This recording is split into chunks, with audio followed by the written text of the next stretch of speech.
Je te suis. Vas-y, comme ça, si c'est bon pour toi, On y va. Tout bêtement, tu sais, voilà.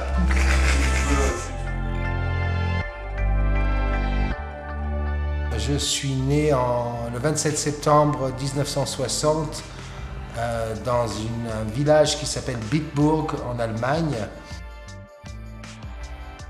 J'ai la grande chance de faire acteur, clown. Vous avez sûrement vu Le Grand Bleu et une des raisons pour laquelle je suis là. Mais je fais beaucoup de films indépendants. C'était quand mon père devait aller au Vietnam en 67 et on est allé à Santa Monica. J'étais tellement excité de voir la mer que je suis rentré en courant. Et tout d'un coup, j'ai senti, surtout dans le Pacifique, on a ça, tout d'un coup, la vague qui rentre et qui ressort. Et cette première sensation de l'eau qui retourne vers la source m'a fait tomber. Et ma première impression, c'est que ça allait me prendre. Je connaissais de nom le musée et l'Institut océanographique de Monaco. Aujourd'hui, c'était la première fois que je découvre le lieu. Bien sûr, je suis très sensible à ça, surtout dans le côté pédagogique pour les jeunes. On a toute l'information aujourd'hui sur le côté sacré de la nature, en terre et en mer.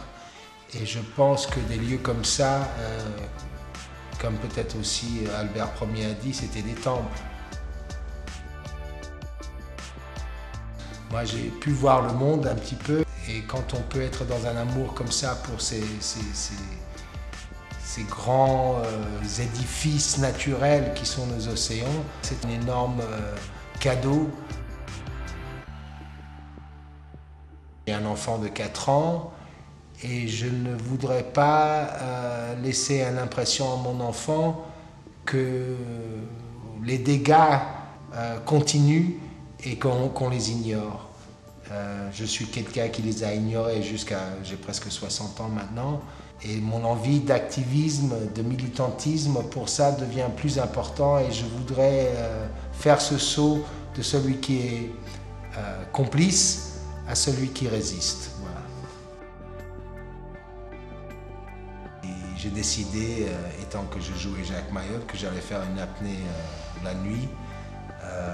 Et donc je suis descendu, je suis allé tout seul dans la mer et je suis descendu à 8 mètres, 10 mètres, quelque chose comme ça. Et tout d'un coup, je vois un des dauphins qui descend vers moi, et le dauphin est venu, il est venu me caresser avec son corps juste là, et il m'a donné son aileron, il m'a monté et j'ai fait tout le tour du baie sur son aileron.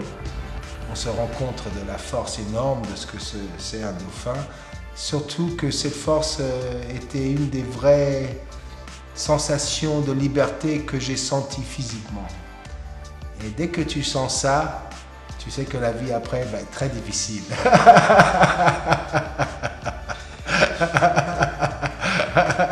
incroyable comme histoire. Ouais.